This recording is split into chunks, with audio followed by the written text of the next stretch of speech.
Salutations, people! Welcome to Page 3 Killers, Murders That Went Unnoticed, a podcast where we dive into the murder cases that went unnoticed by our nation's newspapers. Hi, Shay. Hi, John. Hi, people. Hi, guys. Welcome back. Welcome back to what? Page 3 Killers, Murders That Went Unnoticed. And we are on episode 22. Goodness gracious. It's been a long, what a long, strange trip it's been. 22 episodes under the belt. You think we learned anything new? I learned that Windows sucks for recording. Yes. So now we found a new program, so it seems to be working out pretty well for us right now. Fingers crossed. Knock on wood. We go with Apple. Now, today we have a really good case for you guys. And this one comes right out of Philadelphia. Basically our hometown, right? Yeah. This happened the year you were... Don't say that to anyone from Philadelphia. They're like, you ain't from Philadelphia. Like, oh, I'm sorry. I can walk there in 20 minutes. My bad. So, we're going to be talking about Harrison Graham.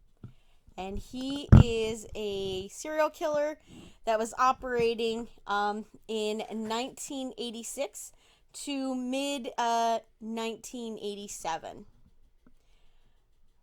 Which is kind of crazy. And he was operating right in our back door. Our backyard, not back door. He was operating right in our backyard, and he mainly killed prostitutes and girlfriends.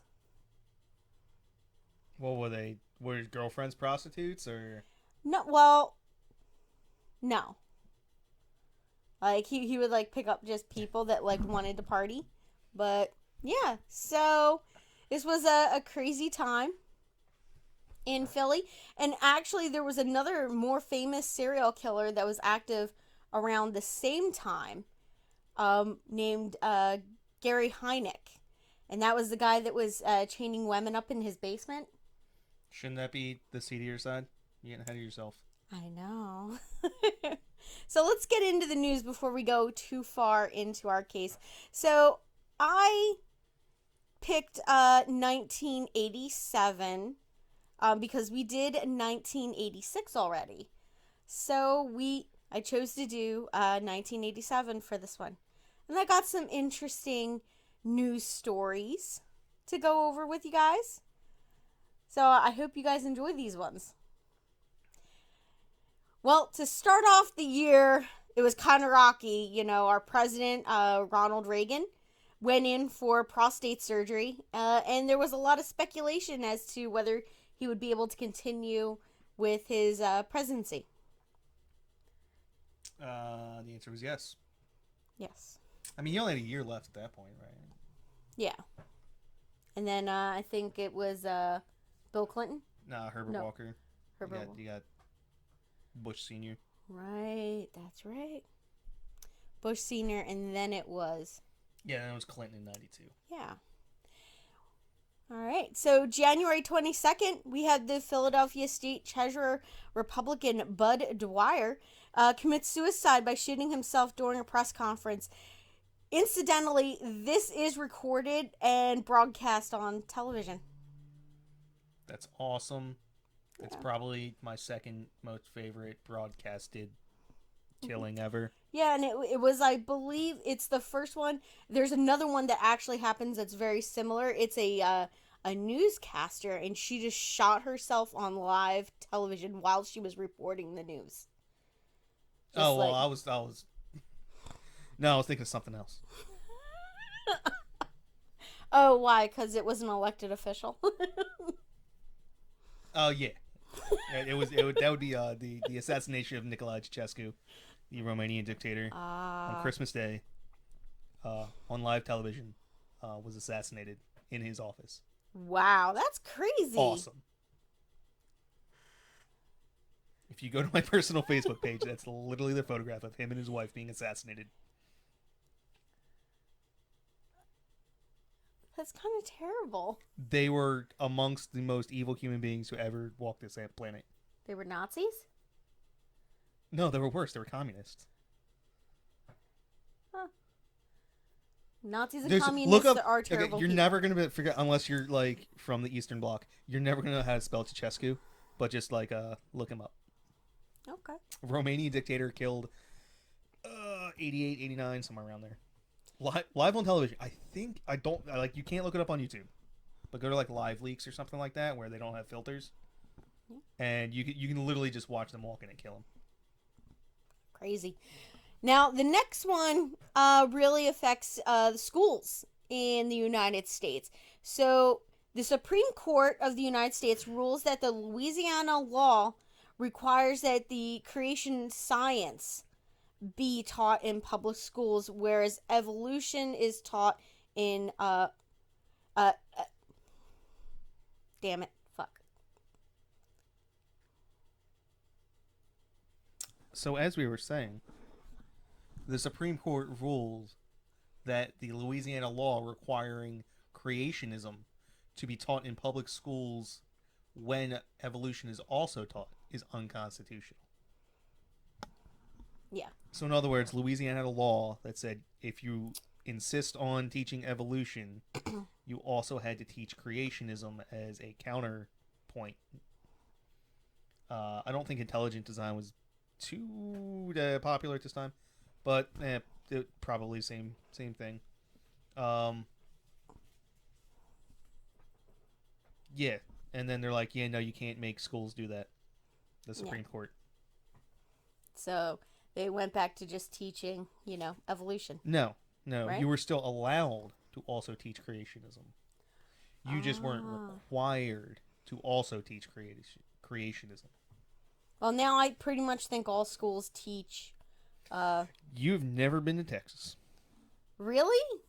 I shouldn't call out Texas specifically, but I can guarantee if you go down south, you can find schools still either A, not teaching evolution, or B, teaching intelligent design and or young Earth creationism. That's ridiculous. In public schools. Like, really? They don't know. So what do they think about like Don't worry about it. Neanderthals? Like, Don't worry about it. Don't worry about it? Okay. No. All right. So the next one I thought was kind of funny. We have at a small rally in New York City on September 17th, the televangelist Pat Robinson announces his candidacy for the 1988 Republican presidential nomination. Another scumbag. Yeah. And not to be outdone, not long after that, the great Reverend Jesse Jackson launches his second campaign attempt at the U.S. presidency as well. He had at least 4, because I know he ran in 92 and then in 96. I mean, at what point do you just give up? Well, Biden, I think, has tried to be president, 12 times. Really? He was trying to be president before he was vice president. Shit. God damn it. We need to figure out our political situation here. Well, I don't know. Now, the next story on our list is from October 14th and 16th. Now, you remember, those films where, Lassie, runs up to the house and he's like, Timmy fell down the well, Oh, is this the fake? Is this the fake No, one? this is not the balloon kid. The kid that got... that. Oh, yeah, that's what the balloon kid, yeah. This is not that, okay? This is a young child, Jesse McClure. He falls down a well in Midland, Texas, and this basically just, takes over the news. It's all they report for 2 days. Kind of crazy. No offense, but judging by the quality of these events, it was a slow news year until apparently our next one. Our next one was big old. Yeah, so this is issue. the really big one. So on October 19th, we have Black Monday. And do you want to tell people what it is? Black Monday was basically I forget how far stocks fell, but basically yes, stocks fell pretty sharply. I'm pretty sure if you look up the term Skid Row in Google, like you know how it gives you the like how often a word is used, you'll see a very sharp spike around October 19th, 1987, because that is a lot of people lost an awful lot of money. Yeah.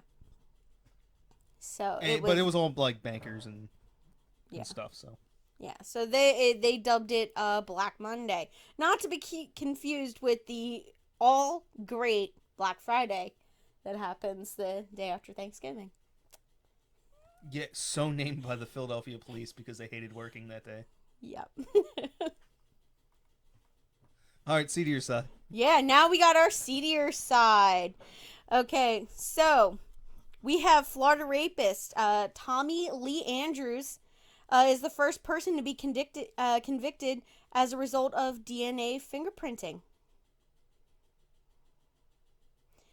And so is this has nothing to do with real fingerprints, correct? Yeah, it's not real fingerprints, guys. Okay. So it was actually like the DNA sequencing. Because when you first said DNA fingerprinting, I was like, that's weird because your fingerprints don't need DNA. Yeah. to identify you. Yeah. Now, the next news story I have is kind of a sad one. So on December 22nd through the 28th of December, we have Ronald Gene Simmons. He goes on a 6-day killing spree in Russellville, Arkansas, killing his wife, children, grandchildren as they arrived at his home to celebrate the holidays. And then on the 28th, he went out on a shooting spree and killed, additional 5 people. And before he surrendered to the police. So all in all, his death toll was 16 people. And he was eventually tried, convicted, and executed. Yeah, I don't like this guy. Yeah, he's kind of an asshole who ruined the holidays. For a lot of people. Yeah. Yeah. And then I just wanted to mention that we had the Golden State Killer around the start of this case was still active. And then by the 1987, he had ended. He just stopped killing. And we all know that was Mr. D'Angelo. Oh, I thought that was unsolved. No, they solved it. Oh, that's right. No, they solved it with the DNA. Yeah, like, what was it? 2019? Yeah, very recently. That's all I remember. Yeah. It was Alfred D'Angelo. And he looked like a serial killer.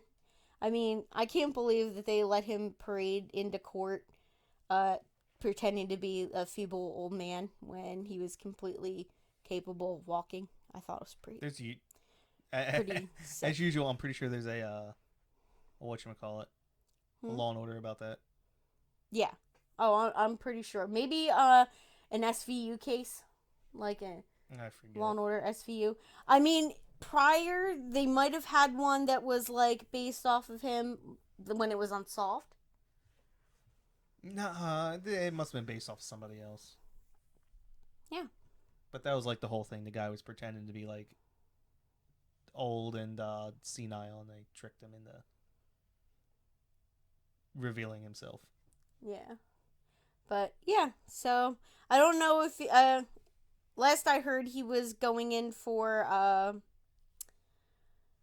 he took a plea bargain or whatever.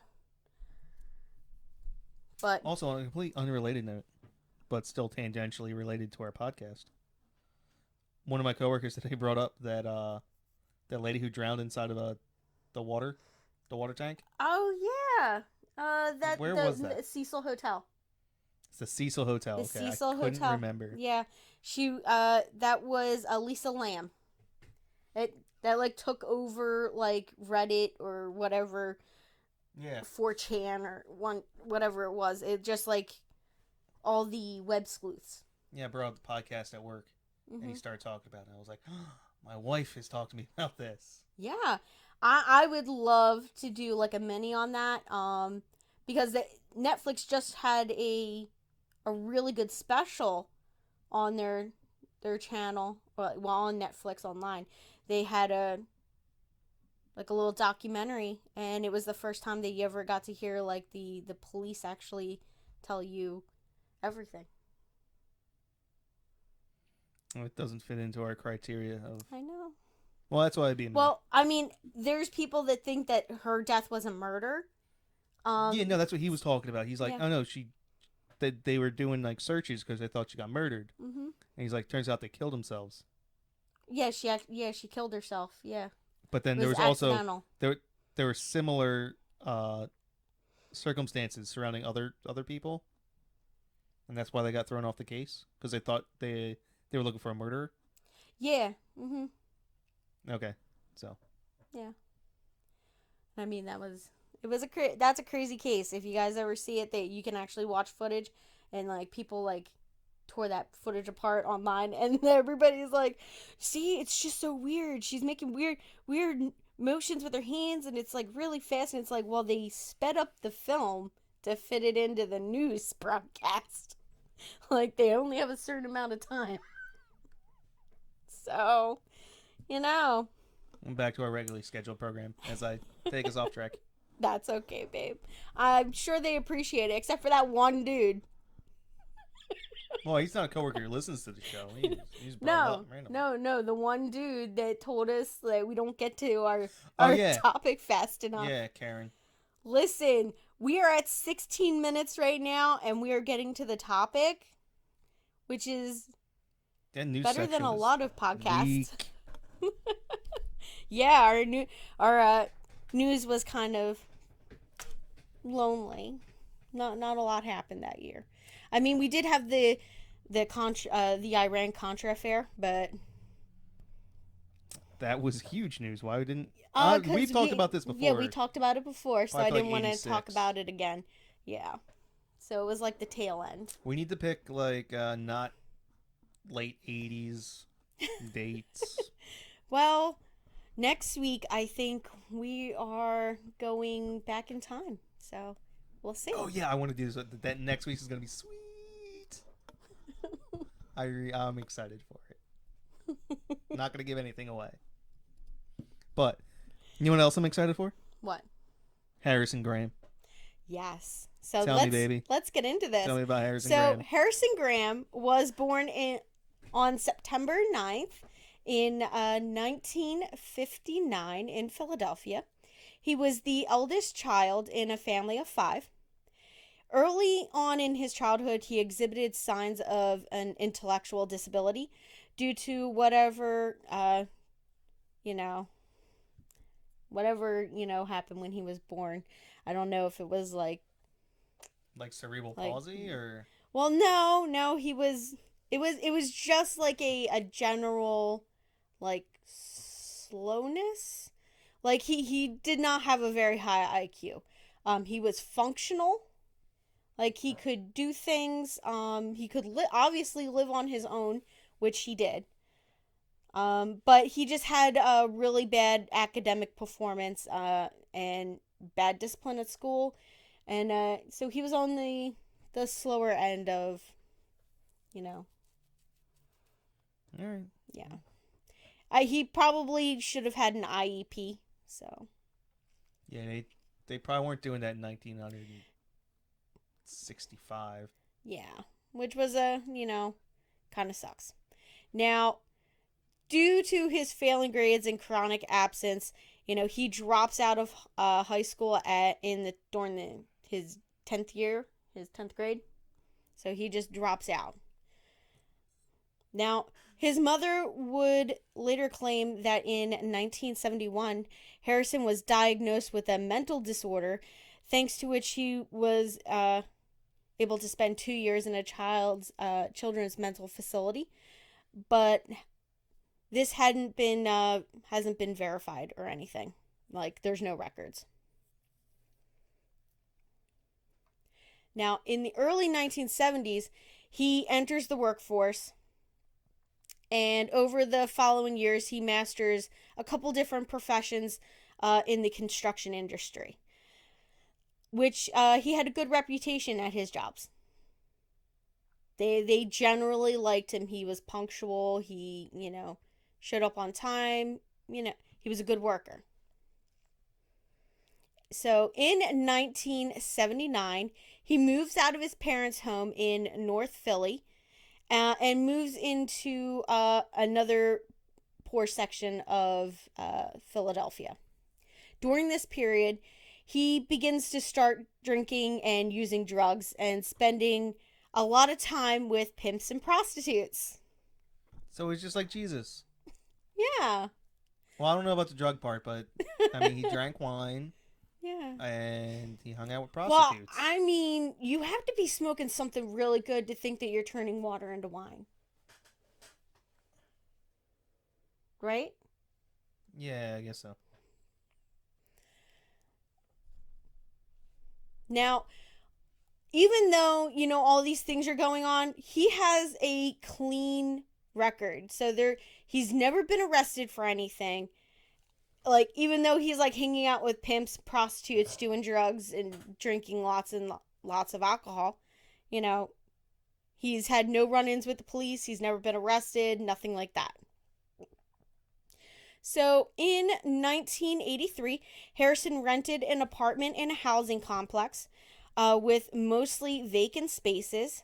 A number of residents, including Graham himself, fenced off a small section of the parking lot near the building with small windows on it. And through those windows, they sold and bought drugs. So it's like a drug drive-through. Yeah. Like, you could just, walk up and knock on the window. They'd pass drugs out to you. Just like every, neighborhood drug dealer that's like McDonald's or Burger King. It's actually a brilliant idea. Yeah, look that one up, the drug drive-through. Yeah, the drug drive-through. No, it's a real case. Really? Yeah. Like what? A manager or something was running. Like you roll up to Burger King and you just say, no, they had code words. Like, yeah. When can I get like a on certain days of the week, you knew who was running the drive-through, and you would use certain code words, and they would put it in your Happy Meal. They would put it in your They would just put it in your bag. Wow, that is crazy. They'd pay cash, and then they would whatever split the difference, and yeah, that's a cool case. Yeah. So in the following 4 years, Graham turned his apartment into a drug den where friends and acquaintances would often visit to buy drugs and use drugs. And they consisted mainly of Ritalin and similar substances. Get out of here. This is not a drug den. Yeah. Ritalin? Like, I understand it's a drug. Yeah. And that I would... Well, I'm sure there was harder stuff going around. I'm pretty sure you can consider every elementary school in this country a drug den. Yeah. If that's your criteria. There's Ritalin inside. Now, Graham never engaged in violent acts that anyone said he did, So he regularly paid his rent and played basketball with local youths, that lived in that area. Lived off of his disability pension and was described as a nice man by friends and neighbors. I'm not saying anything, but this doesn't sound like one of our episodes. Is this going anywhere? Yeah. Now, sometimes he would amuse the local children with his Cookie Monster puppet. I now want a Cookie Monster puppet.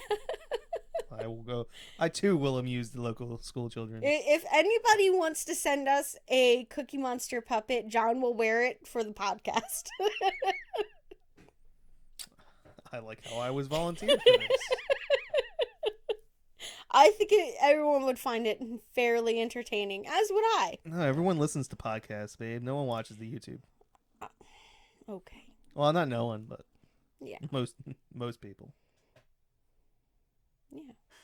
Now, other times, people said that they would find him digging graves in the nearby vacant lots for dogs and cats that he found dead, apparently.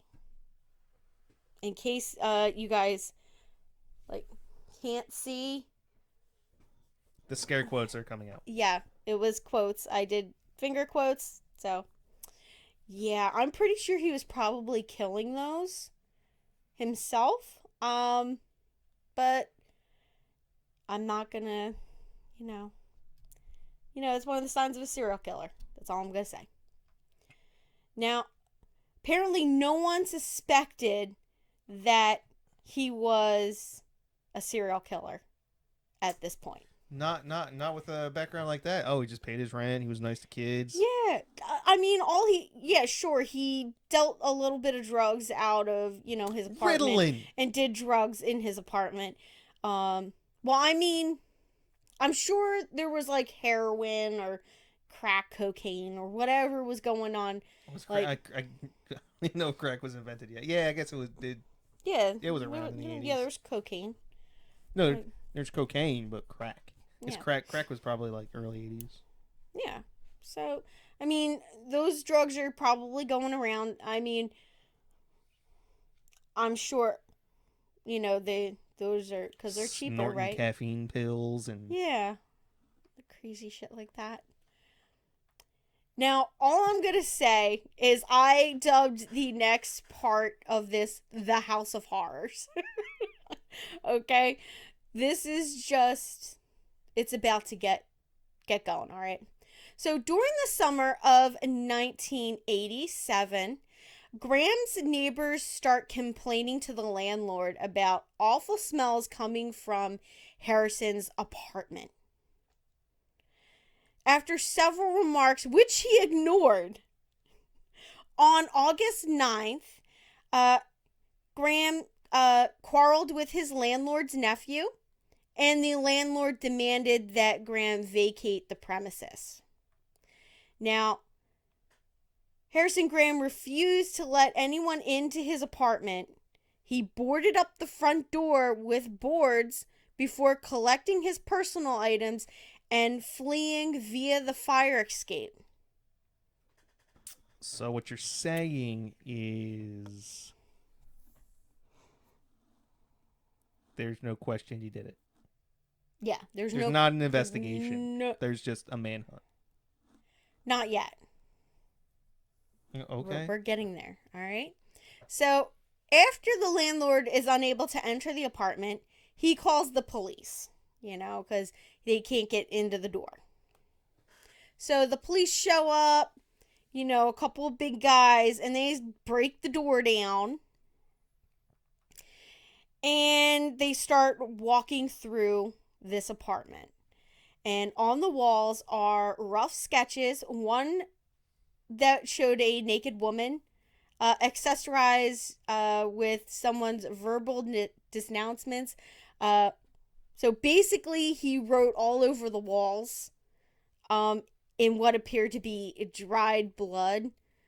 And he had these disturbing drawings of naked women hanging up all around his apartment. So what I'm hearing right now is it's just a cracked out artist. Or riddled out. I'm not going to get over this Ritalin. Riddled out artist type. I've legit seen an art student that was in one of my classes just turn in a board that he put gold leaf on and then just poured blood onto it. And then he called it art. And even the teacher was just like, this is a poor excuse for art. Because then he was like, no, I was doing alchemy. And you're just like, shut the fuck up. Now, so the officers walk past the kitchen to a door, which they assume leads to a room. He said that the smell was really thick at that point, and he felt certain that the cause was coming from behind that door. This officer named Marty, or sorry, there was a name of Marty that was etched on the door. That's How not terrifying would it be if his name was Marty? And he just looks up and goes, "Ah, shit." And below, there was like a keyhole opening. So this is like an old style, like, lock. So you can actually see through the keyhole? Yeah. So he leaned down, peered through, and he was able to see a human figure in the room. He demanded that they open up the door, but he said the legs remained motionless. So he called for backup. And an investigator shows up, pries opens the door, and the body of a black female is found laying on a mattress in full view. The body was bloated and decomposing. Yeah, so it had been there for a nasty while, okay? Now, next to the mattress was a second body, another female, sprawled dead on the floor. Now, the detectives began to show up and crowd around in a crowd. And then you had the people living in the building and neighbors starting to crowd that area as well, like wondering what's going on, why are there all these police? Now, the conditions within the building were an obstacle, and now they had a circus going on outside. So the police taped off the scene, and the authorities filtered through the waste of just like crap that is in this apartment. Now, they find traces of blood, drugs, as well as a layer of garbage 40 centimeters high, a pile of dirty mattresses, and a skeleton. Now, in the closet were more skeletonized remains wrapped up in a blanket. Now, when the police investigate the roof, the investigators find a green duffel bag, which contained more bones. And these were bones of hands, feet, and legs of another murder victim. An excavation of the basement revealed a skull, rib cage, and pelvic bone belonging to his seventh victim. Now, since all but two of the bodies were in a state of severe decomposition, the police found it difficult to determine the cause of those deaths. Now, they know that the two bodies that they did find were died of strangulation. So that's what they assumed. They all died of strangulation. That he like choked them to death. Now, officers began to search the neighborhood for Graham. They went house by house, while newsmen noted that the suspect's dwelling stood a mere 3 miles from Gary Heineck's House of Horrors, which is what they dubbed, the news dubbed Gary Heineck's home, which was discovered just 5 months prior to this case. How did that not make the seedier side? Well, I didn't put it in here. Oh my god. Sorry. Sorry. I'm so sorry. I didn't put it in there. Because I figured I was bringing it down in here, so I didn't want to just be reiterating too many things. Now, Harrison Graham was put on a wanted list, and during the following week that he was on the run, he was reportedly seen on public transit, at fast food restaurants, homeless shelters, a car wash, and each time he was able to avoid arrest. Now, on August 17th, Harrison Graham was tracked down at his mother's, who, after much persuasion, convinced him to surrender to police. Now, Graham was arrested on the same day, 10 blocks from his apartment. He was taken into the police station where he readily confessed to all of the killings. Wow, what a short episode. It's already over? No. What? No. He just confessed. It's over. I know, he It's done. confessed, but I still got some tasty facts. Tasty vittles. We got some tasty biddles here. That just sounds disturbing, actually, babe. Tasty vittles? Yeah. I love tasty vittles. Yeah. I don't know if it sounds... The best description of cat food ever. Now, in his confession, he explained that he had strangled the 7 women during sex, after which, they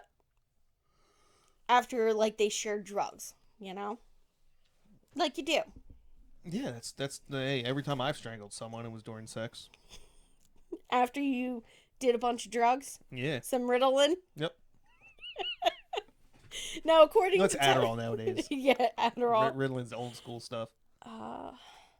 Now, according to his testimony, he committed the first murder at the end of 1986 and killed one of the victims solely because she had discovered one of the bodies. Now, a forensic exam partially confirmed his testimony, including the 2 recent victims. It found that they had been strangled 10 days prior to their discovery. So they had been in that apartment for 10 days. And this is like summertime. Like, Ew. can you just imagine like how hot it gets in the summer? I mean, we here in Philadelphia, and our surrounding area, we can get up into, the hundreds. And when you have like black asphalt, like, it just bumps that temperature to like, it feels like 120 degrees. Like, out here it's not too bad. It was pretty hot today. Yeah, it can get pretty wicked here in the summer. So I could just imagine how bad this place must have smelled. So now the victims were autopsied, and they had no signs of physical trauma or violence found. Now, anthropologists were brought in to dissect, those bones, and they, were able to extract some tissue, and they from the bones, hoping that they could get DNA. Oh, he probably really didn't even know who they were either, right? I guess because they were all just like hookers. Yeah. Well, you said girlfriends too. Yeah, so hookers and girlfriends. So he may not have known all he of might them. have known them from the neighborhood. So. But what I'm saying is he might not even be able to put a name to him. Yeah. Now, within a week, the public would serve to be more aid in helping police solve the unidentified. Or any virus apparently has just expired. So put a virus on our computer. It's distracting us. Yeah. So the police turned to the community to help them identify some of these victims. So the local media starts running stories about about Harrison Graham, dubbing him the madman on the loose, and that while he was at large. Now, a husband did come forward to inquire about his wife, who had been missing for over 2 years. The roommate of another victim told authorities that she believed Sandra Gavin had gone to buy drugs from Harrison, and she never returned. Now, Cookie Mathis' husband identified her by the shirt that was found on her body. He said he knew it was her because he had just bought that shirt for her. Now, jewelry found in the debris at the crime scene would identify another 2 victims. One item was a heart-shaped necklace, and then the other pieces were 3 earrings. Now, the victims were identified as follows. You can't possibly be looking forward to this. Well, these names aren't that bad. I mean, Yeah. it's literally just a list of names, and we all know How I am. Now, listen. Let's see how bad I can. Let's see how not bad I can be on this one. These ones don't. These ones are nice Romanized Western names, so you Yes. probably shouldn't struggle too mightily with them. Yeah. All right. So here we go. We have 27-year-old Cynthia Brooks, 25-year-old Valerie Jamison, 36-year-old Mary Jeter Matheson, 22-year-old Barbara Mahoney, 29-year-old Robin DeShazor.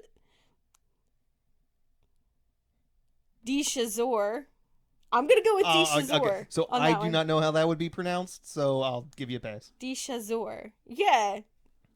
33-year-old Sandra Gavin and 24-year-old Patricia Franklin. You only made 3 mistakes. Yeah, which ones? So it is Valerie Jamison. I did. No. If you go back and listen, you mispronounced that one. I thought I said Jamison. You were close enough. It's Mary Jeter Mathis, not Matheson. Sorry. And what was the other? Oh, it's Sandra Garvin, not Gavin. This is my time to pick on you. So just take it in stride. He Just take it in doesn't get stride. to pick on me very often, guys. So we'll forgive him for that one. Now, during the investigation, it was established that Robin DeShazor had been at Graham's apartment. She had been a longtime girlfriend of his. So, like I said, girlfriends. Now, Harrison's mother told police that back in 1981, after an argument with her son, she visited his apartment where Robin was living, and that she had seen them use drugs together.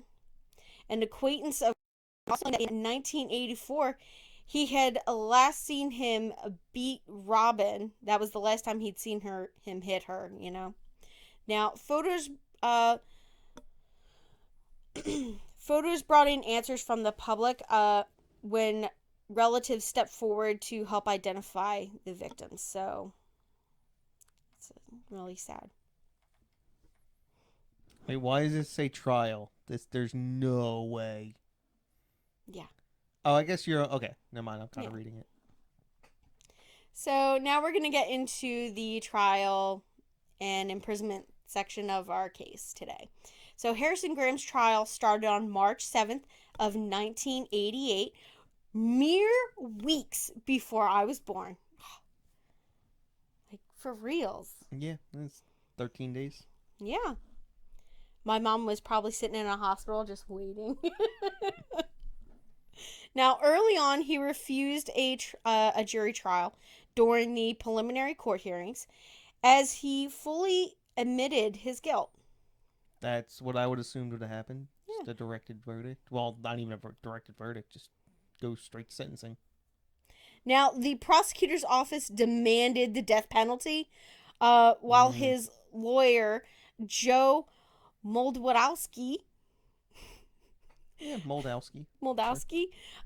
demanded that his client be given a lenient sentence.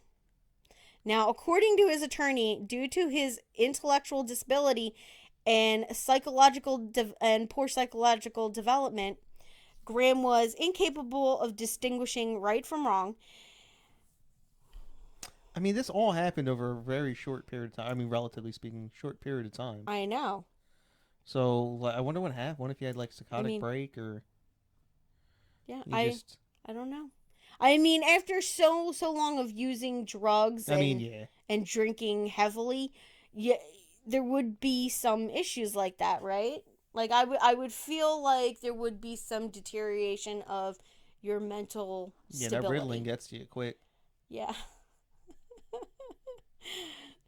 Now, he said that these, coupled with the heavy drug abuse and alcohol, made him act on impulse and without any self-control. Now, while the proceedings were going on, Harrison admitted to be appeared in court to be completely calm and sane. You know. Now, on April 28th of 1988, he was found guilty on all charges and received 6 death sentences and 1 life imprisonment term for the murders. As leniency, the court ruled that Graham's death sentence could not be carried out until after he served his life sentence. Oh, how convenient. Thus meaning that he would never be executed, but he would never be able to leave prison. Now, after the trial, Graham asked his lawyer to give him back his Cookie Monster doll, which was seized from him after his arrest. And Graham had been attached to the doll for years, it being one of the few items that he took with him after escaping out of his apartment. Could you just That just sounds have so to sad. be that lawyer and be like, no, you can't take that with you to prison?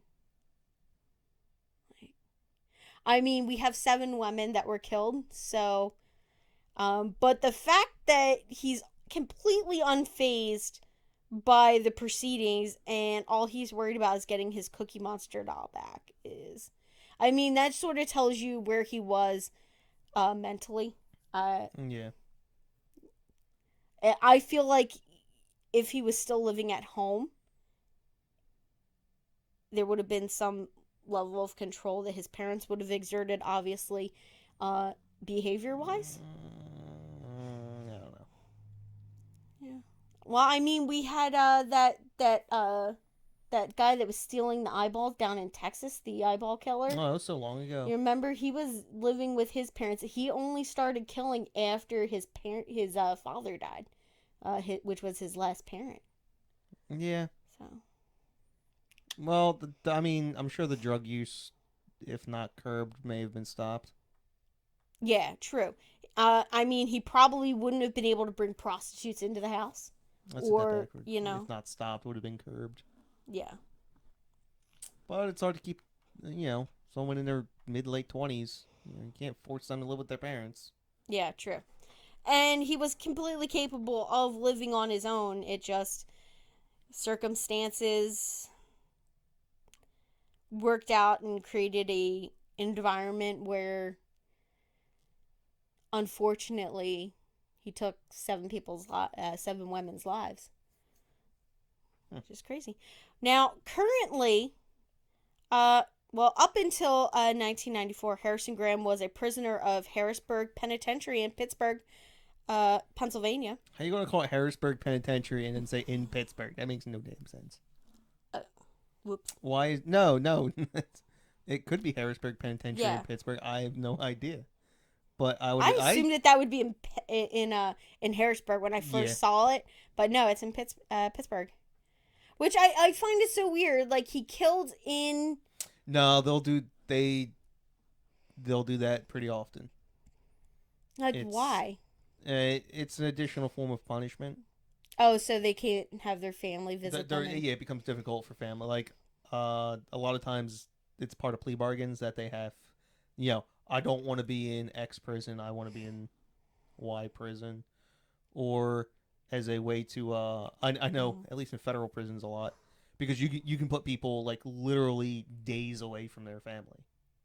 Wow. If you commit a crime out in Washington, they can be like, you're going to Georgia. Sorry, bud. Yeah, that sucks. Good luck with that wife and kid thing. Seeing them again. It's going to cost them, $1,000 to come and see you every time. I assume that when they committed a crime within a state, that they went to a penitentiary within that state. If it's a state prosecution, yeah, I'm talking a federal prosecution. There's federal prisons. Yeah, so this one here is a state case. So obviously he had to remain inside the state, right? Yeah, like I know in New Jersey, it's the big thing is whether or not you get sent to the North Jersey or the South Jersey. Yeah. So he apparently went. They moved him out to Pittsburgh, Pennsylvania. Which is what, 6-hour drive. Yeah. So unless your family wants to dedicate 6-hour drive out there, probably have to get a hotel. Yeah. Because you're not going to have to. Takes forever to go and see them, and then drive all the way back. I guess you can take a plane, about 45-minute plane ride. Yeah. So now, in 1994, the Supreme Court, after a routine review, deems his sentence unethical and illegal. So the court rules that his life sentence is to be overturned and that his death sentence is to be implemented. Now, he was on the schedule to die as of December 7th of 1988. That is such a shitty outcome. Yeah. Like, well, imagine making the argument in court. It's really unethical to send this man to jail for life. Oh, by the way, we're gonna kill you now. Anyway. Yeah, there was probably some push from the victims' families, which probably did not look upon the court's ruling favorably, like giving him a life sentence and saying, "Oh well, he has to serve this before he could be executed."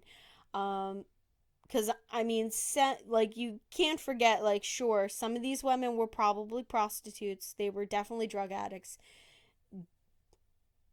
Their lives did mean something to somebody. So, I'm sure they weren't very happy about it. Yeah.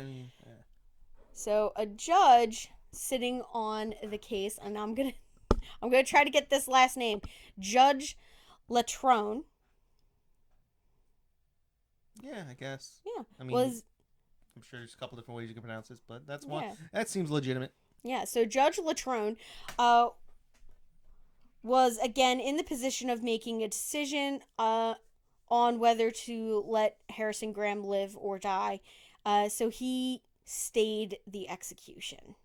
He passed a ruling and basically said, no, we're not doing that. So the murder cases seem to spend much of his time in appeals and in and out of higher courts until 2002. The Supreme Court banned the execution of mentally retarded criminals. So that's kind of a big deal for him. That's progressivism, isn't it? 2002. Yeah. So Jeez. So Harrison did not meet the initial requirements of the ban, as stated by a psychiatrist involved in his case. He tested lower than he functioned. So even if his IQ was below 70, he was not mentally retarded. So they were basically saying, so even though his IQ puts him at that line, the fact that he was highly functioning, and could, pay his bills on time, He seemed to have good social skills. Yeah. So it balanced it, and they're like, well, then he's not, mentally retarded, because there's other things that go into that decision other than just your IQ. Like street smarts, I guess.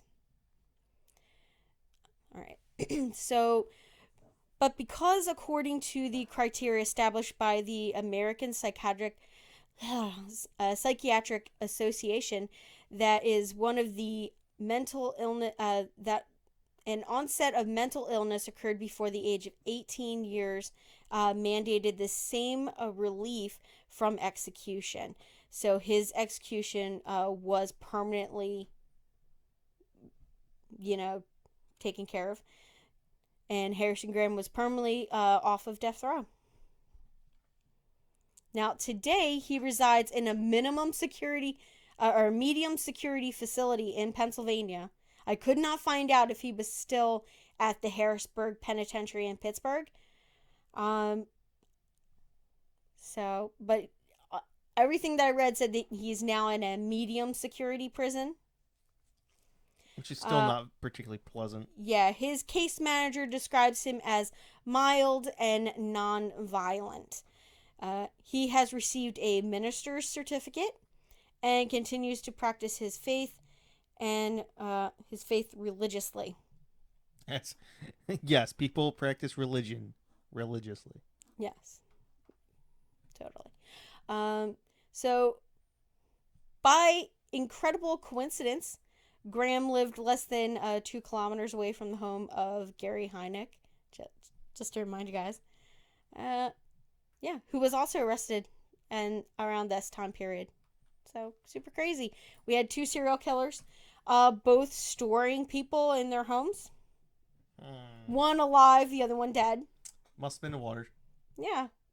Or that crack cocaine. What was happening in the 19... There's got to be something going on in Philadelphia in 1987 that was like super crazy. Yeah, so I hope you guys enjoyed this case. I enjoyed going through all of this stuff. I had heard about this case several times over the years. The first time I was probably in college living down in Philadelphia, and me and a couple people were super into true crime and murder mysteries and stuff like that.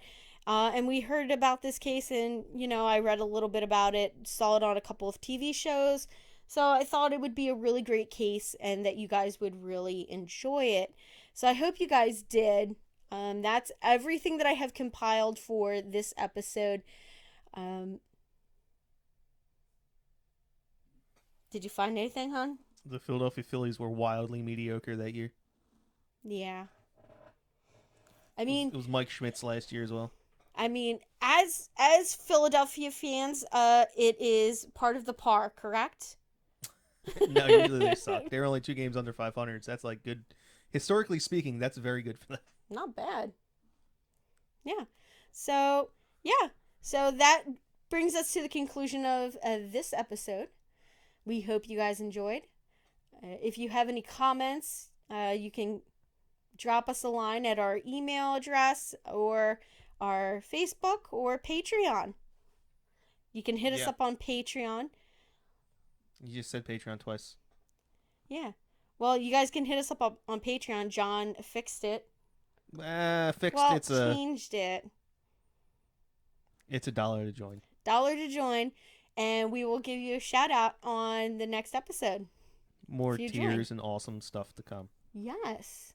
So, hope you guys decide you want to support your favorite podcast. If you can't financially help support your favorite podcast, which is us, it should be us anyway, then you can just drop us a line on our, our other things. It's totally not us. Well, it should be us. But if you guys want to hear a particular case or have an interesting case that you want us to talk about, just drop me a message. We would love to hear from you guys. Yeah, we're running out of ideas. Yeah. No, I have so many ideas. I have a list. You got like 55 episodes in the can. I have planned out. I do move them around, and I'm like, oh, well, I just talked about this guy in, over in England. So let me go back to Pennsylvania, Philadelphia, or go across the country. So I constantly do move that list around. So who knows what you guys will get next time. Yeah, let us know about something that's like weird, small town that no one's ever heard of, because that's what we're all about. Yeah. So if you guys have anything like that, please send it to us. We would love to investigate it and talk about it. All right. So I think it's time to close this one out, babe. Bye. Bye, guys.